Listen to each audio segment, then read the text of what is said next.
क्या होता है जब कोई किसी व्यक्ति या संगठन को भगवान का दर्जा दे दे, किसी खिलाड़ी को खेल से ऊपर मान ले, तब बेंगलुरु चिन्नास्वामी जैसा स्टैम्पेंड होता है, जहां पर कई लोगों की जान बस ऐसे ही चली जाती है, उसका कोई पूछने वाला नहीं होता है। जी हाँ, जब आरसीबी जीती थी और उसके नेक्स्ट डे जब विक्ट्री परेड हुई थी, तो उसके भगदड़ में कई लोग मर गए थे और कई लोग जख्मी हुए थे, जिसका कोई अकाउंटेबिलिटी नहीं था उस टाइम। एक नई रिपोर्ट सामने आई है जिसमें ये पता चला है कि भगदड़ की वजह आरसीबी मैनेजमेंट ही है। एक्चुअली स्टैम्पेंड की जांच करने के लिए 2 लोगों की सेंट्रल एडमिनिस्ट्रेटिव ट्रिब्यूनल बनाई गई थी, जिसमें पाया गया कि इस भगदड़ के पीछे, इस भगदड़ का जो जिम्मेदार है वो आरसीबी टीम मैनेजमेंट ही है और उनकी वजह से 3 से 5 लाख लोग इस विक्ट्री परेड में आए हुए थे। इस भगदड़ में 11 लोगों की मौत हुई थी और 50 से ज़्यादा लोग घायल हो गए थे। इस भगदड़ की जांच के लिए 2 लोगों की सीएटी ने टीम बनाई थी, जस्टिस बीके श्रीवास्तव एंड संतोष मेहरा। उन्होंने पाया इस रिपोर्ट में कि आरसीबी जो मैनेजमेंट टीम, उनकी जो ओन करने वाली जो कंपनी है, उन्होंने बिना किसी परमिशन के इस विक्ट्री परेड को निकाला था और जिसकी वजह से ये भगदड़ हुई थी वहाँ पे। ट्रिब्यूनल ने अपने रिपोर्ट में साथ में ये भी कहा कि इस तरह की विक्ट्री परेड्स, इस तरह की जो रैली है उसको निकालने के लिए कम से कम 7 दिन पहले परमिशन मांगनी होती है, एक formal permission. But RCB management ने वो भी नहीं मांगा। जो आरसीबी मैनेजमेंट और साथ में जो इवेंट मैनेजमेंट टीम है, वो भी दोनों ने इस परमिशन को नहीं मांगा और फिर इसके बाद उन्होंने विक्ट्री परेड निकाल दिया अचानक से। अब इन सब को देखते हुए लोग डिमांड कर रहे हैं कि आरसीबी को भी 2 साल के लिए बैन कर देना चाहिए। अब आई डोंट नो बीसीसीआई इसके ऊपर क्या फैसला लेती है और इंडियन गवर्नमेंट इसके ऊपर क्या फैसला लेती है, बट देखते हैं कि इतनी मौत जो हुई है उनका जिम्मेदार कौन होता है, इसकी जिम्मेदारी कौन लेता है। और जो जाने चली गई है वो तो वापस नहीं आएंगी, बट स्टिल ऐसा क्या फैसला लिया जाता है ताकि आगे से इस तरह की कुछ घटनाएं नहीं होती हैं। और ऐसी क्या मजबूरी थी, जीतने के नेक्स्ट डे ही विक्ट्री परेड निकालना था उन्हें।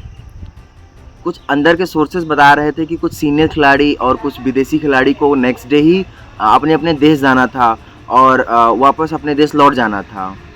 पर क्या देश से बड़ा, क्या लोगों की जान से बड़ा उनका वापस लौटना था? क्या उनका इंग्लैंड जाना इतना इम्पोर्टेंट था कि लोगों ये भी ना देखे कि लोगों की जान जा सकती है? क्योंकि इतनी बड़ी भीड़ जो कि एक सेलिब्रेशन में आ रहे हैं, उनको संभालना अचानक से किसी पुलिस या फिर किसी सेना के लिए भी संभव नहीं है, क्योंकि वो भगवान या जिन नहीं है जो चुटकी बजाते ही सारा काम कर देंगे, राइट? ये मुश्किल है। पर ये हमें भी ये देखना पड़ेगा कि कब तक हम किसी खिलाड़ी को, किसी संगठन को, किसी खेल को एक भगवान का दर्जा देना स्टार्ट कर दें। ये जब तक हम करते रहेंगे तब तक हम ऐसी ही मौतें देखते रहेंगे। लोगों को भी ये समझना पड़ेगा कि वो बाकायदा सिर्फ एक खिलाड़ी है, सिर्फ एक संगठन है। हाँ, उन्होंने जीता है, अच्छी बात है, हम एक सेलिब्रेट करेंगे, वो भी एक अच्छी बात है। पर हमें ये भी देखना चाहिए कि क्या हमारी जान इतनी सस्ती है, बस एक छोटी सी चीज़ के लिए गवा दे। उनमें 14-15 साल के छोटे छोटे बच्चों ने अपनी जान गंवाई है, जिनका एक बहुत सुनहरा भविष्य हो सकता था। शायद वो नेक्स्ट बड़े क्रिकेटर बन सकते थे, पर नहीं, इन चीज़ों में आकर एक भीड़ की तरह वो लोग मर गए हैं, जिनको कोई पूछने वाला नहीं, किसी को नहीं पता है, कोई एक जवाबदेही लेने को तैयार नहीं है और वो लोग मर गया। हमें ये बात ध्यान रखना पड़ेगा, हमें ये बात सोचना पड़ेगा कि क्या हम आइडल वर्शिप को इतना ज़्यादा हाई कर दिए, इतना ज़्यादा मान रहे हैं कि हम अपनी जान तक को नहीं देख रहे हैं। मैंने कई बार देखा है, इसमें मैं किसी आरसीबी फैन को कुछ बुरा भला नहीं कह रहा हूँ, बट स्टिल मैंने देखा है कई सारे ऐसे आरसीबी फैंस हैं जो बहुत ज़्यादा एग्रेसिव हैं, ऑनलाइन ट्रोलिंग बहुत ज़्यादा करते हैं, साइबर बुलिंग, वो लोग साइबर बुलिंग बहुत ज़्यादा करते हैं। मुझे याद है जब 2023 में शुभमन गिल ने आरसीबी के खिलाफ शतक बनाया था और उन्हें हरा दिया था, तो उनकी बहन के खिलाफ उन्होंने रेप थ्रेट दिया था।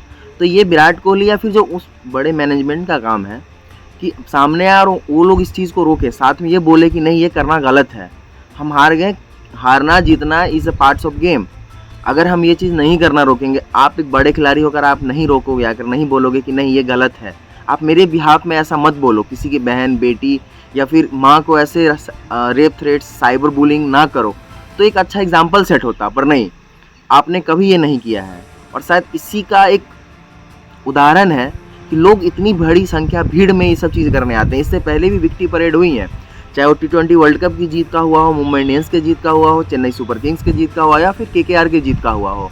सब में एक टाइम लिया गया है, सबको एक निश्चित समय पर, निश्चित रूट के आधार पर ही उनको किया गया है। आरसीबी की विक्ट्री परेड में रूट भी डिसाइडेड नहीं हुआ था ठीक से, और उन्होंने सीधा कह दिया था कि हम जो अपना फाइनल सेलिब्रेशन है वो चिन्नास्वामी स्टेडियम के अंदर करेंगे और लिमिटेड सीट्स होंगी, वहाँ पे फ्री पास होंगी पर लिमिटेड सीट्स होंगी। उसके बावजूद लाइक उसके बाद ये हुआ कि 3 से 5 लाख लोग आ गए हैं, क्योंकि सबको फ्री पासेस चाहिए था, सबको एंट्री अंदर चाहिए था।